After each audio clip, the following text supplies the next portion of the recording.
I would, however, in light of your admission, I would like to collect all of my father's things relating to the program.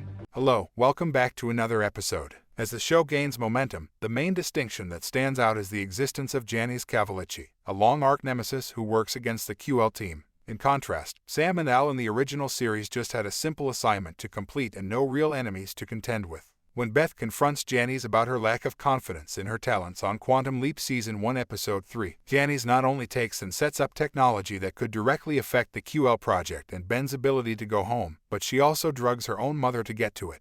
Are we seeing the beginning of a villain? In the meantime, as memories begin to surface, Ben experiences a terrible learning curve that affects both him and Addison emotionally and physically. It's amazing to see how many people died during the course of this expedition. Beth and Addison both have bad things happen in their lives outside of the boxing ring in Vegas. Ben makes a number of cognitive connections with Danny Hill because the similarities to elements of his own past that he had forgotten cause him to do so. Ben is reminded by Danny and Daryl's deep brotherly bond that he always desired a big brother because he is an only kid. Addison's stress is mirrored by Daryl's inability to see how his PTSD is affecting his life. I enjoy hearing about her discussions with Ian. Some people might find them corny, but I like the background information and insights they offer. Their chats and anecdotes replace Ben's void in their universe because he won't be physically present for a while. Although it may seem like a no-brainer, it nevertheless works wonders for exposition. It's no accident that when Ben makes his first foray into dating, he begins to think back on his previous romantic relationships. You can see what I did there. Of course, Angela's passionate love for Danny differs from Addison and Ben's relationship as we've seen it.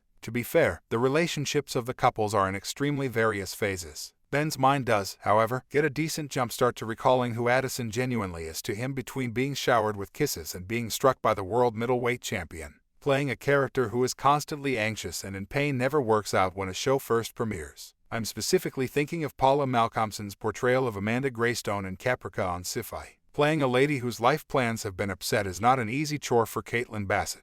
While coping with the loss of her lover, Addison discovers that he had been hiding information from her. He also has no memories of their life together and is totally dependent on her leadership.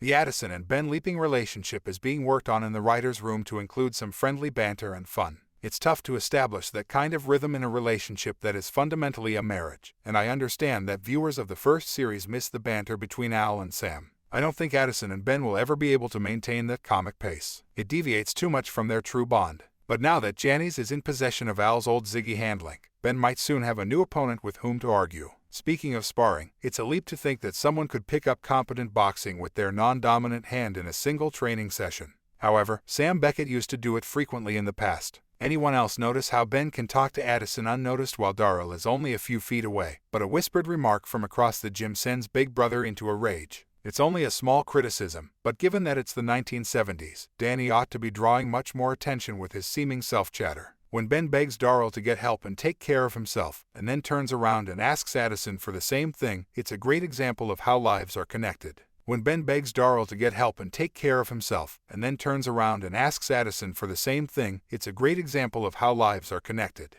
I'd want to believe that Janice has a greater purpose, but they are really pressing the villain button. Her criminal activities range from breaking into Ben and Addison's house, Trojan horsing the QL project, and drugging to her numerous lurky hacker lairs, which she is willing to fry if discovered. Will she accompany Ben to the bars of the 1980s? How will he respond to a fresh holo guide? Why Al had so much technology at home and why the government didn't do an inventory and take it back years ago intrigues me. In any event, Janice is clearly operating at a higher level than the group and isn't interested in cooperating. We're ready to see if cross-gendering still works as well as it did in the 1990s as Ben leaps into a woman. Thanks for watching, and don't forget to subscribe.